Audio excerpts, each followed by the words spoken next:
Welcome to Great Grace Church Hyderabad Basic Foundation classes.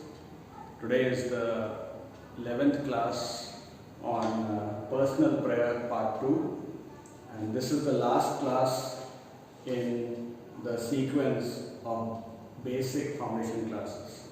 From 12th classes onwards, there will be intermediate foundation classes. So this is the last class on basic foundation class, and then we can proceed to the next level. So today we'll learn the second part for personal prayer. Second part. So we'll see what stops our prayer. What stops our prayer from being answered. So, what stops our prayer from being answered? There are many reasons as you learn the Bible, but I'm going to give you some basic reasons which are very vital reasons that hinders our prayer from being answered. Okay? So, the first thing we'll see in James chapter 4 and verse 3. James chapter 4 verse 3, it says, "Ye ask and receive not, because ye ask amiss, that ye may consume it upon your lust." So here, James is saying, you ask in a wrong way. You don't ask with the right motive. Your intention of asking is selfish, for your own lust. And that's why it says, you will not receive it. You ask and you receive not, because you're asking for your own lust. So James says, for stops our lust or selfishness will stop our prayers from being answered by God. For example, if I'm asking for a car, God knows the intention of that petition. Is it because I am wanting that car to go for outings and long drives and to show off with my friends? Or am I asking that car so that it is helpful for me to go to church and to pick people and take people to the church?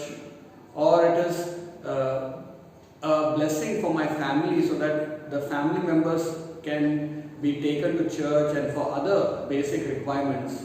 Is my intention pure, or is my intention lustful and selfish? So many people ask for selfish reasons, and their prayers will not be answered. Okay? It is just for personal pleasures. So those prayers will not be answered. Then we'll see in James chapter 1, verse 6 and 7. Here it says, "But let him ask in faith, nothing wavering, for he that wavereth is like a wave of the sea, driven with the wind and tossed. For let not that man think that he shall receive anything of the Lord." So the second thing James is saying, let him ask in faith. So our doubt or unbelief will stop our prayers from being answered. Because I don't have faith. Today I am asking for God for something and I am doubting, will God really bless me, and can God really give me those things? I'm doubting, I'm having unbelief. So James is saying that let not that man think that he will receive anything. But when he asks, he says, let him ask in faith. So you must have faith in what you are asking, if it is God's will and the motive is right, and you know that God will do this particular petition for you, will answer it, then you keep on having confident faith with God. Don't give up. But if you doubt in your prayers, you will not get that petition answered. Okay? So then we will see also Psalm 66 and verse 18. Psalm 66 and verse 18. Here James, psalmist is saying in verse 18, "If I regard iniquity in my heart, the Lord will not hear me." If I regard iniquity, So Psalm 66 verse 18 regarding, or we can say, rebellion. Iniquity is rebellion. Regarding iniquity in your heart means, iniquity means purposely choosing to sin. If you are purposely choosing to sin, God will not hear you. So we must have a heart after God. We must want to do God's will. Whatever we are asking God, we must ask it so that it may glorify Him. We may want to serve Him better with it. We may want to be a good testimony for Him. But in my heart, if I am asking for the things from God and I am using God as a servant for my disobedience and my lust patterns and my rebellion, it is not good. Okay? So when you ask anything with the intention of using it for sinful purposes, God knows your heart. And if you are regarding iniquity in your heart, God will not hear you. Okay? So God is a God who sees your heart, and He will not give you your petition if you are a disobedient person. So here God says He will not even hear you. If I regard iniquity, God will not even hear you. Then Matthew chapter 5 and verse 23 and 24. Matthew chapter 5 verse 23 and 24. Therefore, if thou bring thy gift to the altar, and there rememberest that thy brother hath aught against thee, leave there thy gift before the altar, and go thy way. First be reconciled to thy brother, and then come and offer thy gift. So here it's saying that if somebody is hurt by your actions, and you are not forgiving that person, you are not, accepting that person's forgiveness, you are not reconciling with that person, God says, don't even come to pray to me. So if you cannot forgive somebody, then God will not forgive you. Because forgiveness is the basis for God to answer your prayer. God answers us by His mercy and grace. Mercy is the platform for God to bless us. And if you are not giving mercy to others who have hurt you, then God will not give the mercy to you and the blessing to you. Okay. So Matthew 5, 23 to 24.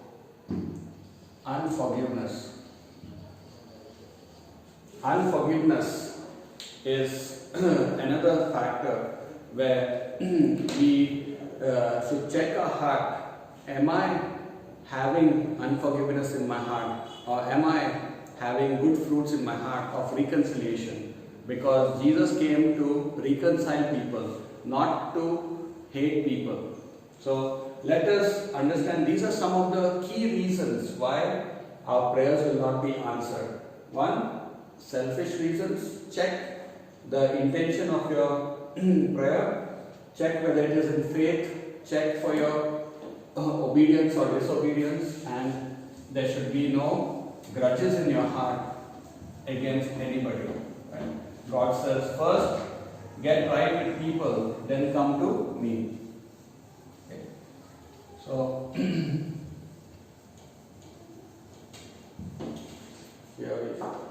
then the next thing is why people don't pray. Many people know that prayer is very important, and why people do not pray in their personal problem. What prevents prayer? So, or we can say, what prevents us from prayer? Why we do not pray? Why people do not pray? So we look at Matthew chapter 13 verse 22. Matthew 13 and verse 22. He also that received seed among the thorns is he that heareth the word, and the care of this world and the deceitfulness of riches choke the word and becometh unfruitful. So here it says cares of this world and the deceitfulness of riches. So here, Matthew chapter 13, verse 22. The cares of this world, or the worries, or the details of life. I have to take care of my family, I have to take care of my children, I have to take care of my personal duties, I have to take care of my company work, I have to take care of my bills, I have to take care of my car, and many cares are there. And people are worried about it, when it will get finished. As soon as they get up in the morning, they think about all the details they have to do, and when things are not done, they start worrying. So when all these things are there in your life, you cannot pray. It prevents you from praying.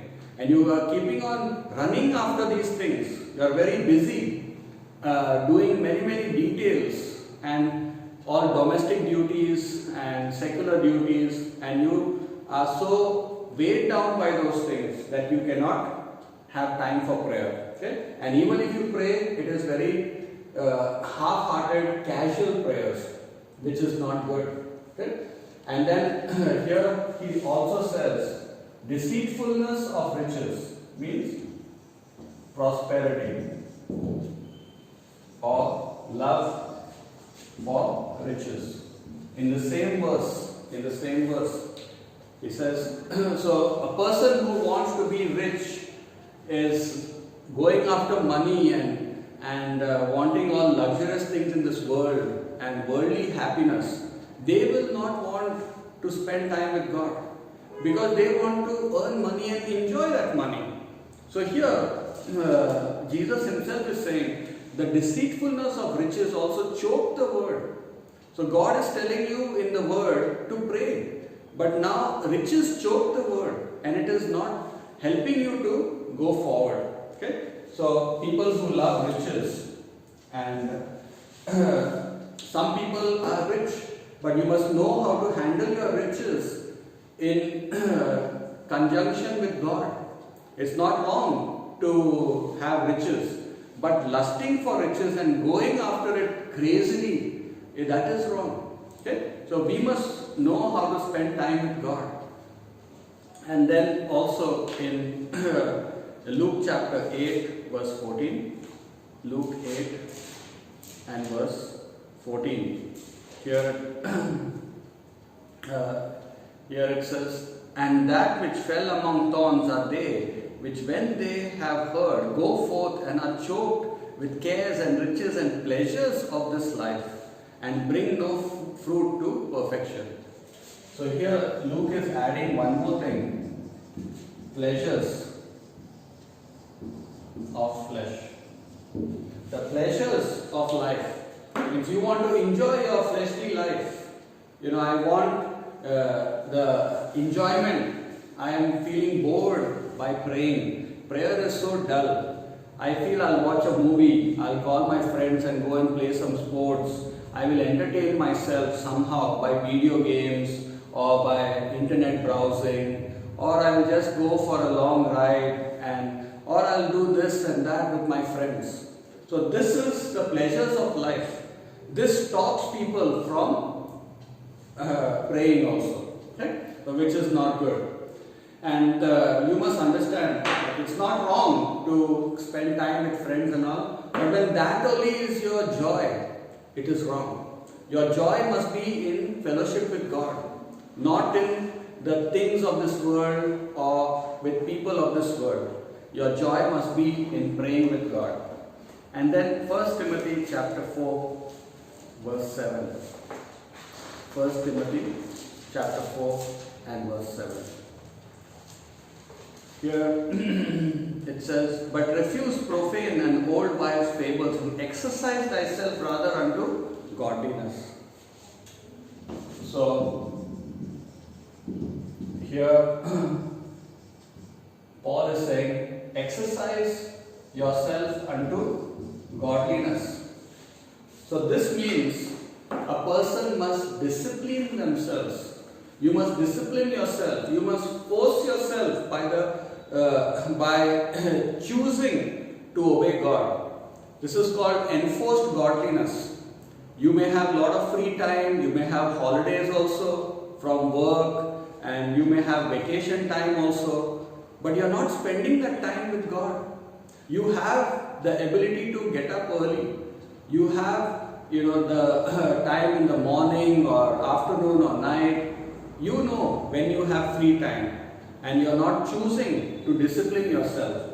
So a person who does not want to discipline themselves, they are the people who will not pray. Okay? So we must pray by using the grace of God to discipline ourselves. Okay? And then we will see 2 Corinthians 5. 2 Corinthians 5, 14. 2 Corinthians 5, verse 14. For the love of Christ constraineth us, because we thus judge that if one died for all, then were all dead. So here Paul was saying that love of Christ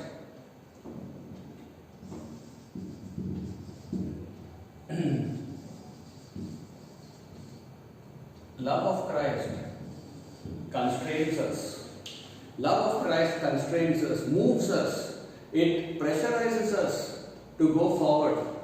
So when we don't have love for God or for Jesus Christ, we will not pray. So we can say here, lack of motivation. Lack of motivation, because the topic is about prayer, what prevents prayer. Lack of motivation will prevent you from praying. Paul had great motivation. He loved God, he loved Jesus, and he was always motivated to fellowship with God. So when you don't have that motivation, you will be saying, why should I pray? I don't think prayer is important. I don't think God can use me, and I don't know what to pray for. So when a person is motivated, they have a lot of zeal to fellowship with God. They want God to do many things for them. They want to see the kingdom of heaven come on earth. They want God's will to prevail in this world. So they are very motivated for God to progress in this world. So Paul had a lot of motivation. And then lastly, in 2 Timothy chapter 3, 2 Timothy chapter 3 and verse 1 and 2. This know also that in the last days perilous times shall come, for men shall be lovers of their own selves. 2 Timothy chapter 3, 1 and 2. So here it's saying lovers of own self. When you love your own life, then you will not pray. You love your own self. You do things for yourself. You will take so much pains to go for shopping. You will spend so much time buying the right clothes. You will be wasting maybe 3-4 hours or sometimes full day shopping. But for God, you just spend 5 minutes. Or you even say, God, today I am so busy, I have shopping to do. You may spend so much time with your friends, chatting with them, and you do everything for yourself. So Timothy is saying in the last days, people will be lovers of themselves, their own selves. Right? So you should see, do you love God or do you love self? So these are some of the things that will stop us from praying with God. Okay? So, and lastly, once you overcome these things, what you need to pray for? What are some of the things that you need to pray for? So we'll see that. And when you pray, I'll give you some of the things. There are many things you can pray for, but I'll give you some of the things that we can pray for. Okay. So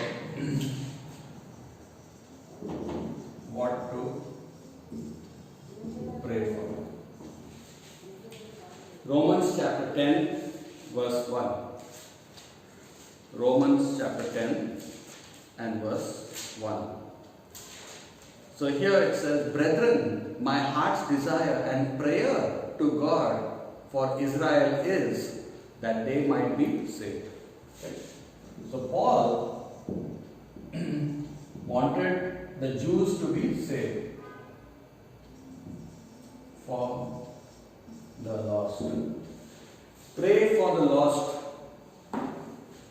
for the people to be saved. So there are many people who are lost, they are confused, they don't know their destiny. Pray for souls to be saved. Right? You need to pray for the lost. We were all lost. Then we came to know the gospel and we got saved. So pray for souls to be saved, because through your prayers, maybe God can reach out to them somehow. If they are not hardening their heart, pray for God to break their hardness. Pray for God to send some evangelist to them, some tract to them. Pray for God to send some kind of a dream to them, or some kind of a tender heart to be given to them, some kind of a revelation of gospel to be given to them. Pray to God for the lost somehow, okay? And God will use your prayers. You may not be able to reach to the lost, but you're far away, but you can at least pray. Everybody can be a praying evangelist. You have to be a praying evangelist, even though you're unable to go out because of some reasons. You can be a praying evangelist. Okay? So, and then we have also Ephesians chapter 1 and verse 16. Praying for souls is more effective, and then our literal evangelism, our practical evangelism becomes fruitful. So, first you have to pray, and then you have to share about God. Then it becomes effective and anointed. Ephesians chapter 1 verse 16 and 17. So here it says 16 to 18. "Cease not to give thanks for you, making mention of you in my prayers." Paul is making mention in prayers. What is he praying? "That the God of our Lord Jesus Christ, the Father of glory, may give unto you the spirit of wisdom and revelation in the knowledge of him. The eyes of your understanding being enlightened, that ye may know what is that hope of his calling, and what is the riches of the glory of his inheritance in the saints." So Paul is saying, I'm praying that the eyes of your understanding will be enlightened. So pray for enlightenment. So enlightenment is spiritual understanding. The meaning of enlightenment is spiritual understanding. So people don't understand how to handle their situations. People are confused when trials come, problems come. Pray for different people who don't have understanding about God. Ask people to guide you. Ask God to guide people in overcoming their situations, their weaknesses, and to come on the right road. Pray for enlightenment, and God will work in their life, and their life will become better through your prayers. Okay? Pray for enlightenment of people. Right? People don't know why suffering is there. Sometimes some people have lost their loved ones. Some people have lost their jobs. Some people have financial problems. Lot of pressures. They don't know the secret of joy. They don't know the secret of receiving grace from God. So pray for them that their eyes will be enlightened. And then Colossians chapter 1 and verse 9. "For this cause we also, since the day we heard it, do not cease to pray for you, and to desire that ye might be filled with the knowledge of his will, in all wisdom and spiritual understanding." So here Paul is saying, I'm praying that you may be filled with the knowledge of his will. Colossians 1 and verse 9. "For knowledge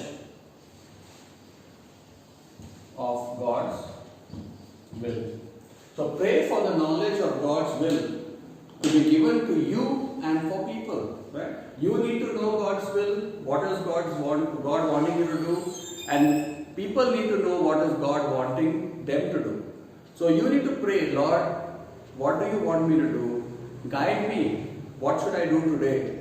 Lead me this week. Lead me this month. Reveal to me, Lord. Give me understanding about your will. Right? So God's will is the best will. Because our day and our years must be spent doing God's will. So pray for the knowledge of God's will to be given to you and for your family and for the people in your circle. And then verse 11, Colossians 1 verse 11, here, he's also praying, he's continuing his prayer. Strengthened with all might according to his glorious power unto all patience and long suffering with joyfulness. So Paul is praying to be strengthened.